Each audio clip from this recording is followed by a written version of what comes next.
Hello guys, Assalamu alaikum. Myself Tofatana Tofan, welcome back to my another video. তো তো আজকে আমরা আপনাদের একটি গল্প শোনাবো। সেই গল্পের নাম হচ্ছে ফ্যাশন রাজকুমারী। তো ওই গল্পটির এখন শুরু করব। এক ছিল রাজা আর এক ছিল রানী। তাদের একটি মেয়ে ছিল। তার মেয়েটি অনেক জামা ডিজাইন করতে অনেক বেশি পছন্দ করত, আর তাদের শহরের সবাই তার কাছ থেকে জামা বানানো শিখতো, তারপর জামা ডিজাইন করা শিখতো। তখন মেয়েটার বার্থডে, তার শহরে সব ছেলে মেয়েদেরকে জামা বানিয়ে দিয়েছে। তার জন্য তাদের সহকারী তাকে সাহায্য করেছে। তার জন্য সে এত জামা বানাতে পেরেছে। কারণ আপনারাও জানেন যে একটা শহরে কতটা মানুষ থাকে আর কতটা বাচ্চা থাকে। সবার জন্য পাঠিয়েছে। তাদের মা বাবার কাছে চিঠি পাঠিয়েছিল সবার মা বাবারা, কারণ সবার বাচ্চাদের সব ড্রেসগুলো পছন্দ হয়েছে, এর জন্য চিঠি পাঠিয়েছিল। তো রাজকুমারী প্রিন্সেস বলল যে বাবা, আমি বাইরে যেতে চাই, আমার বাইরে কাপড় কিছু কিনা লাগবে। তখন তার বাবা বলল যে না মা, তুমি রাজকুমারী, তুমি কেন বাইরে যাবে? তার জন্য তাদের সেনাপতিদের বাইরে যাওয়া লাগলো, কারণ ফ্যাশন রাজকুমারীর ড্রেস নেওয়ার জন্য। তার তখন একবার তার একটা ড্রেস ভুল করে সেলাই করতে যেয়ে কেটে যায়।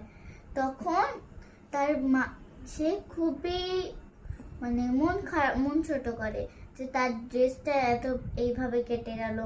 সে অনেক কষ্ট করে বানিয়েছিল পুরা ড্রেসে ডায়মন্ড দিয়ে, তারপর আরো অনেক সুন্দর হাতের কাজ করেছিল। তার জন্য তার অনেক মন ছোট হলো যে তার ড্রেসটা ছিঁড়ে গেল এভাবে করে। তার ছিঁড়েছে এই জন্য তার একটু ড্রেসের সাইডে সুতা বের হয়েছিল, ওটাকে কাটতে যে ওই ড্রেসের হাতটা কেটে পড়ে গেছে। তার জন্য তার না মন খারাপ হয়ে গেছে। এই জন্য রাজকুমারী মন খারাপ করে এক জায়গায় বসেছিল। তখন রাজা এসে বললেন যে মা, তোমার কি হয়েছে? তখন ফ্যাশন রাজকুমারী বললেন যে আমার ড্রেস নষ্ট হয়ে গেছে, তার জন্য আমার মন খারাপ। তখন তার বাবা দেখলো তার ড্রেসটা এত কুৎসিত লাগছিল, তার বাবারও মন খারাপ হলো। তার জন্য তার বাবা সিদ্ধান্ত নিল যে তাকে সেম টু সেম জামা বানিয়ে দিবে তার বাবা। কিন্তু তার বাবা জানতো না কিভাবে জামা বানাতে হয়, তার জন্য একটা মহিলাকে নিয়ে এসেছিল। কিন্তু সেই ফ্যাশন রাজকুমারী জানেন যে তার বাবাই বানাচ্ছে, কিন্তু আসলে একটা মহিলাও বানিয়ে দিচ্ছিল সেম টু সেম জামা। তার জন্য রাজকুমারী অনেক খুশি ছিল। একদিন সকালে একটা ডাইনির সহকারী এসে বললেন যে আমাদের 39টা ড্রেস লাগবে, তা আবার 2 দিনের মধ্যে। রাজকুমারী খুব হতাশ হয়ে গেলেন যে 2 দিনের মধ্যে 39টা ড্রেস, এটা সম্ভব না। তাও রাজকুমারী বললেন আমি আমার সহকারীদের নিয়ে বানিয়ে দেব। তারপরে ডাইনির সহকারীটা চলে গেল। তার পরের দিন সকালে একটি রাজকুমার এলো। রাজকুমার বলল যে আমি তোমার কাছে সেলাইয়ের কাজ শিখতে চাই এবং ড্রেস বানানো শিখতে চাই।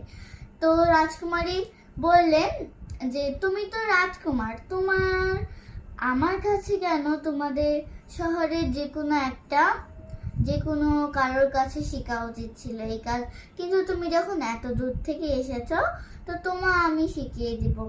তখন 2 জন মিলে কাপড় বানাতো, আর রাজকুমার একটা এত সুন্দর মেশিন নিয়ে এসেছিল, ওইটাতে সবকিছু সুন্দরভাবে কাটাতে, কেচি দিয়ে না কেটে। তার জন্য রাজকুমারীও অনেক খুশি ছিল, রাজকুমারও অনেক খুশি ছিল, দিয়ে একসাথে বানাচ্ছিল। তারপরে রাজকুমারীর বার্থডেতে সবাইকে যখন রাজকুমারের ড্রেস দিল, তখন ড্রেসের পরে একটা মেয়ে বলল, তোমাকে খুব সুন্দর লাগছে। তখন রাজকুমারীও বলল, তোমাকেও খুব সুন্দর লাগছে। দুজনের মধ্যে বন্ধুত্ব হলো। কিন্তু যে রাজকুমারীকে বলেছে তোমাকে খুব সুন্দর লাগছে, সে আসলে একটা দুষ্টু ডাইনি, যে ডাইনি সহকারে তাকে 39টি ড্রেসে অর্ডার দিয়েছিল। আর রাজকুমারী দেখেছিল যে রাজকুমারীর সাথে তার সহকারী কাকটা কথা বলছে। তখন রাজকুমারী মনে করলো যে কাকের সাথে কোনো পাখির সাথে কথা বলা তো মানুষের বিষয়ে কোনো কথা না, এ কি তাহলে কোনো ডাইনি? তার জন্য রাজকুমারী খুব হতাশ ছিল।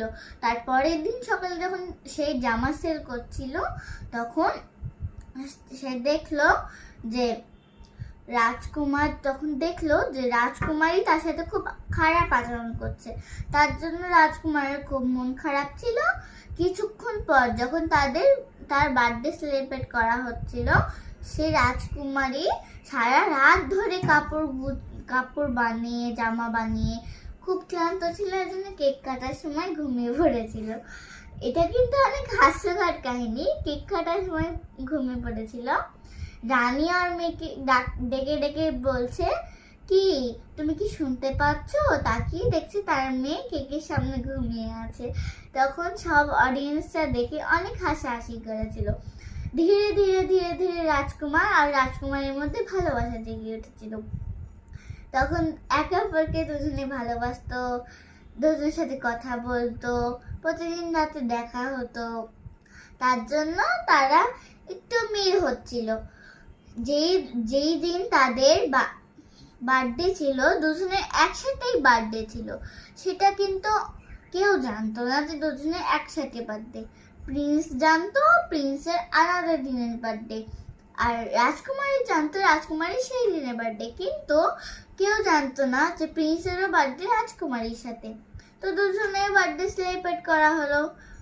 রাজকুমারীর মনে হলো যে তার আজকে বার্থডে, তার জন্য রাজকুমারী 2টা কেক অর্ডার করেছে, তা আবার সেম টু সেম।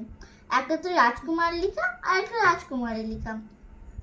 তার জন্য তারা অনেক খুশি হলো সেই রাজপুত্রটা, যে হ্যাঁ আমার জন্য কেক অর্ডার নিয়েছে আমার বার্থডেতে।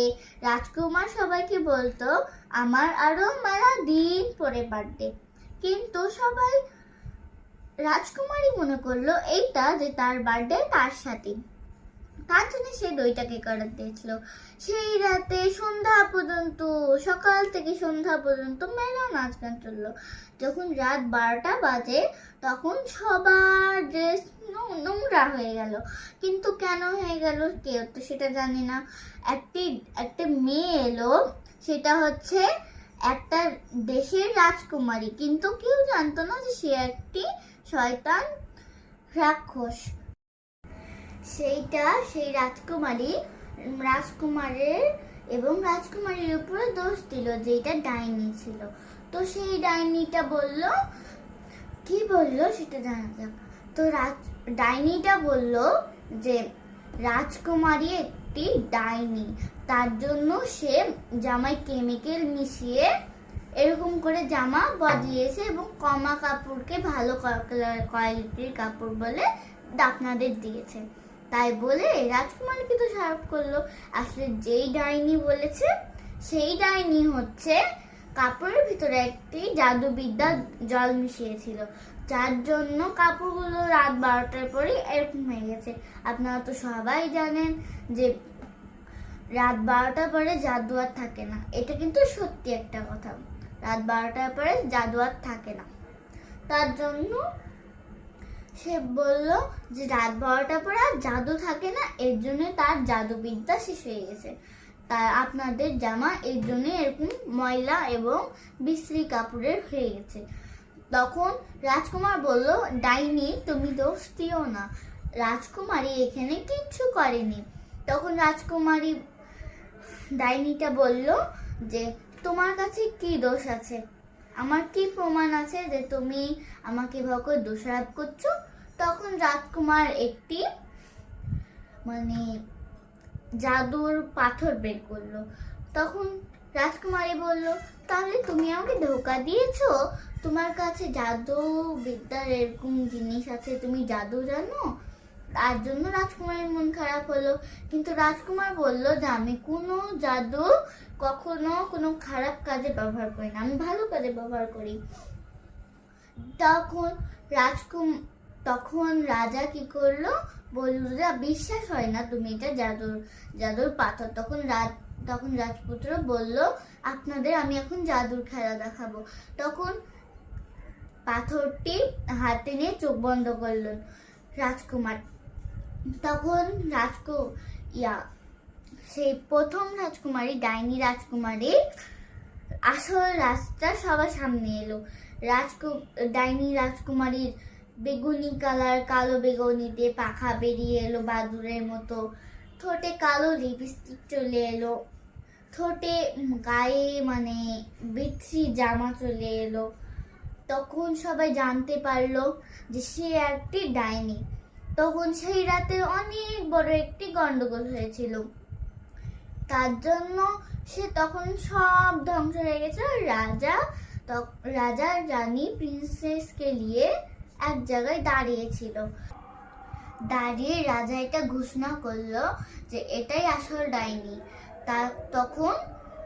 তারপরে ডাইনিকে জেলে পাঠানো হলো। রাজকুমার আর রাজকুমারীর রাজা খুশি হয়ে তাদের দুজনে বিয়ে দিয়ে দিল। তো গল্পটা এই পর্যন্ত এসেছিল। দেখা হচ্ছে নেক্সট ভিডিওতে। আল্লাহ হাফিজ। আমার জন্য দোয়া করবেন।